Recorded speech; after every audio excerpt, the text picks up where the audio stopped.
વલસાડના અબ્રામા વિસ્તારમાં ડમ્પર ચાલકે લોકોના જીવ અદ્ધર કર્યા. વીજ થાંભલો અને વૃક્ષમાં ટક્કર મારી. વલસાડના અબ્રામા વિસ્તારમાં એક ડમ્પર ચાલકે ડમ્પર પૂર ઝડપે હંકારી લાવી ઝાડ અને વીજ થાંભલામાં ધડાકાભેર અથડાવી દેતા આ વિસ્તારના લોકોના જીવ અદ્ધર થઈ ગયા હતા.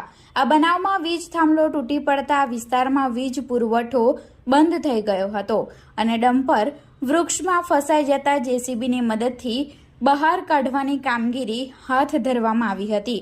સદનસીબે આ બનાવમાં કોઈને જાનહાનિ કે ઈજા થઈ ન હતી.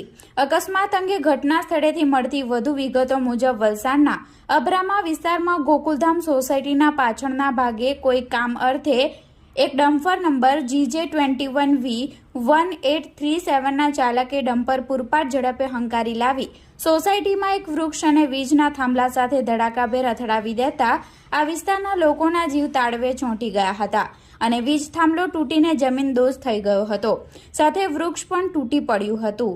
સદનસીબે આ માર્ગ પરથી તે સમયે કોઈ વાહન કે રાહદારી પસાર ન થઈ રહ્યું હતું, નહીં તો મોટી હોનારત થતા રહી ગઈ હતી. ત્યારે આવા રહેણાંક વિસ્તારમાં બેફિકરાઈ અને ગફલતભરી રીતે ડમ્પર હંકારનાર સામે કાયદેસરની કાર્યવાહી થાય તેવી માંગ ઉઠી રહી છે.